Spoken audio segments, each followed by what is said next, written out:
1934. A woman walks onto a Hollywood soundstage and delivers a performance so powerful, so heartbreaking, that grown men weep behind the cameras. Critics call her transcendent. Audiences are shattered. Oscar buzz begins.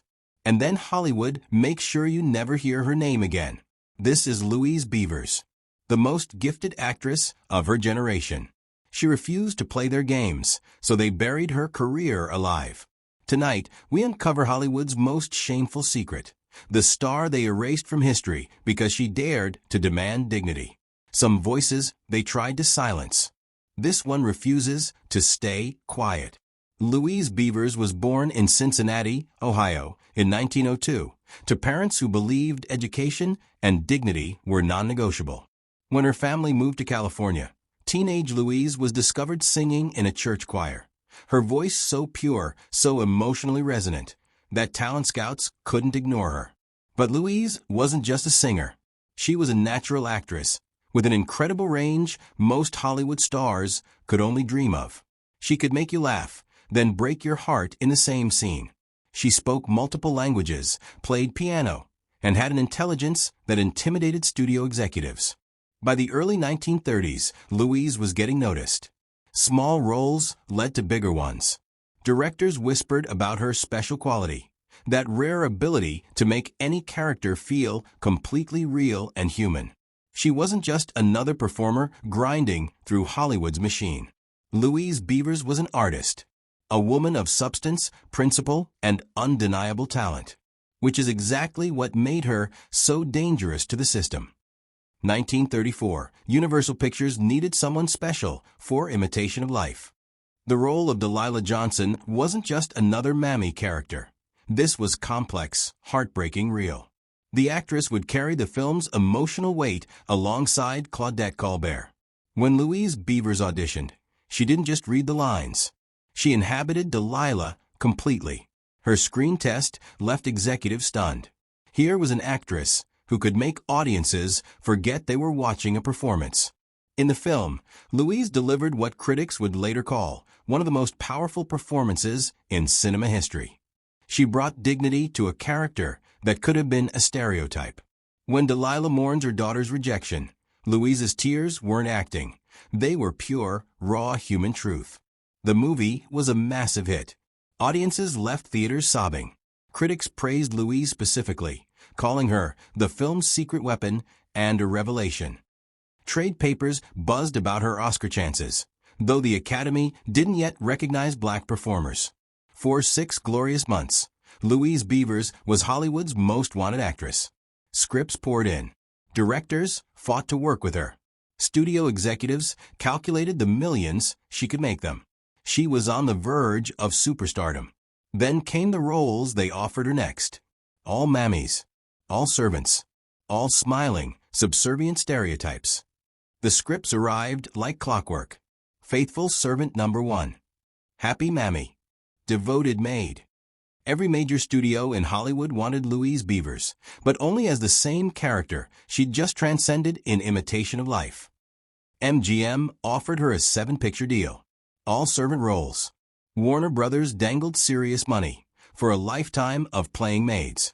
Paramount promised star billing, as long as she smiled, shuffled, and never complained. Louise read every script. She saw the pattern immediately. Hollywood had learned nothing from her breakthrough performance. They'd watched her create a complex, dignified human being and decided they wanted 7 more stereotypes just like the old days. Her agent begged her to accept. This is how the business works, Louise. You build from these roles. Her family worried about the money. Friends warned her about being difficult. But Louise Beavers looked at those scripts and made a decision that would change everything. She said no, not just to one role, to all of them. I won't do it anymore, she told her shocked agent. Write me a real character, a teacher, a businesswoman, a mother with actual depth, or I won't work at all. In 1935 America, this wasn't just professional suicide. This was a black woman telling white studio executives that their money couldn't buy her dignity. That talent meant more than survival. That she would rather have no career than a career built on degradation. The industry's response was swift and brutal. Word spread through every studio lot, every executive office, every casting director's desk. Louise Beavers was difficult. She was ungrateful. She was not a team player. Within weeks, the phone call stopped. The scripts disappeared. The woman who had just proven she could carry a major motion picture found herself completely, utterly, professionally invisible. Hollywood's message was clear: play by our rules, or don't play at all. The erasure began immediately. But this wasn't just Hollywood ignoring Louise Beavers. This was a calculated, systematic destruction of a career. Studio executives held informal meetings. Not official blacklisting. That would leave paper trails. Instead, whispered conversations in Beverly Hills restaurants. Quiet phone calls between casting directors.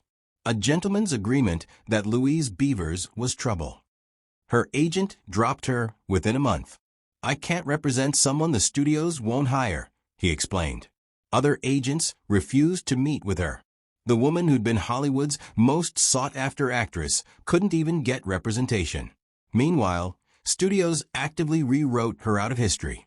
Press releases for Imitation of Life suddenly emphasized Claudette Colbert exclusively. Louise's name disappeared from advertising materials. Industry trade papers stopped mentioning her groundbreaking performance. They gave her roles to other actresses, performers who would smile, comply, never ask questions. Hattie McDaniel got the parts Louise had originated, playing the same stereotypes Louise had refused. The roles that could have been dignified character studies became caricatures again. Financial pressure mounted ruthlessly. Without major studio work, Louise struggled to pay rent. She was forced to take demeaning bit parts in low-budget films, exactly the kind of roles she'd fought to escape. The cruelest twist? Studios would occasionally offer her small servant roles in major films, just to remind her what compliance looked like. "See what happens when you cooperate," they seemed to say. By 1936, less than 2 years after her triumph, Louise Beavers had been effectively erased from major Hollywood productions. The industry's message was unmistakable. Talent without obedience meant nothing. They didn't just end her career. They made her disappearance a warning to every other performer who might dare demand dignity. The bills came first. Rent, groceries, basic necessities, everything Louise had taken for granted during her brief moment of success. Without studio paychecks, she watched her savings disappear month by month. Her family felt the strain immediately. Louise had been supporting relatives, sending money home to Cincinnati, helping younger performers get started. Now she had to make painful phone calls, explaining why the help had to stop. The psychological damage cut deeper than poverty. Louise would walk past studio gates where security guards who once greeted her warmly now looked through her, as if she were invisible. Former colleagues crossed streets to avoid uncomfortable conversations. Depression crept in like fog. In letters to close friends, Louise wrote about watching other actresses play roles she'd helped create, seeing her innovations credited to performers who'd never acknowledged her contributions. "I see my own work on screen," she confided, "performed by women who pretend I never existed." The isolation was crushing. Hollywood parties stopped including her. Industry events happened without invitations. The community that had briefly celebrated her genius now treated her like a cautionary tale. Worst of all was watching her own dignity become a liability. The very principles that made her a great artist, integrity, self-respect, refusal to diminish herself, had become the reasons she couldn't work. Louise Beavers was learning the terrible cost of saying no in a town built on yes. Louise Beavers refused to disappear quietly. If Hollywood wouldn't give her dignified roles, she would create them herself. She turned to independent filmmakers, taking pay cuts to work with directors who saw her as an artist, not a stereotype. In Rainbow on the River and other small productions, Louise crafted performances that reminded audiences what real acting looked like. Radio became her refuge. Louise's voice, that incredible instrument that had first gotten her noticed, found new life in radio dramas. She played teachers, businesswomen, complex characters with actual depth. Radio couldn't see her skin color, only hear her talent. She opened an acting school in her Los Angeles home, teaching young performers the craft that Hollywood had tried to reduce to shuffling and smiling. Dignity, she told her students, is not negotiable. Never let them make you smaller than you are. Louise also began speaking at churches and community centers, telling her story openly. She refused to be ashamed of her principles. "I said no to degradation," she would say. "I'd rather struggle with my integrity intact than prosper as someone else's caricature." When television emerged in the early 1950s, Louise saw opportunity.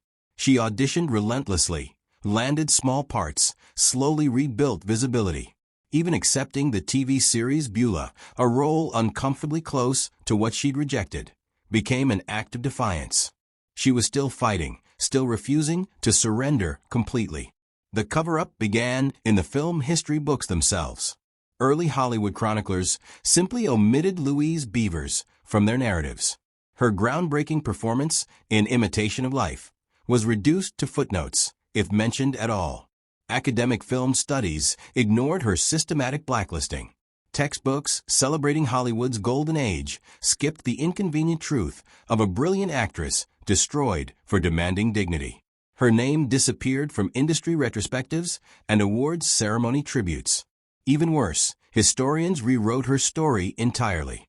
When Louise was mentioned, she became the difficult actress who couldn't adapt, rather than the principled artist who refused degradation. Her courageous stand was reframed as professional stubbornness. Film preservation efforts overlooked her independent work. Archives prioritized major studio productions, letting her smaller films deteriorate. Museums displayed costumes and props from Imitation of Life, without crediting her transformative performance. By the 1970s, Louise Beavers had become Hollywood's perfect ghost, talented enough that insiders knew her name, forgotten enough that the public never learned her story. History had made her complicit in her own erasure. By silencing Louise Beavers, American cinema lost 30 years of complex black female characters. Instead of nuanced mothers, professionals, and heroines in the 1940s and 50s, audiences got decades more stereotypes. Louise could have played leading roles opposite major stars, challenging America's racial imagination when it mattered most. Her talent might have opened doors for other black actresses generations earlier than it actually happened. We lost the films that could have been stories exploring black womanhood with dignity and depth. The performances that might have changed hearts and minds during crucial civil rights years never existed. Most tragically, we lost proof that Hollywood could have evolved decades sooner. Louise Beavers showed them the way in 1934. They chose to stay in the darkness instead. Louise Beavers died in 1962, never knowing her true impact. But today, her courage echoes in every actress who refuses to play small, every performer who chooses dignity over easy money. Film schools now study her technique. Actresses cite her influence. Critics finally acknowledge what Hollywood tried to bury, that Louise Beavers was a revolutionary artist who demanded to be seen as human. Her story isn't just history, it's a blueprint for resistance. Every time someone says no to degradation, Louise's spirit lives on. She was buried alive by an industry that feared her talent. But some lights are too bright to extinguish forever. Louise Beavers, the star they couldn't silence. The voice that refuses to stay quiet.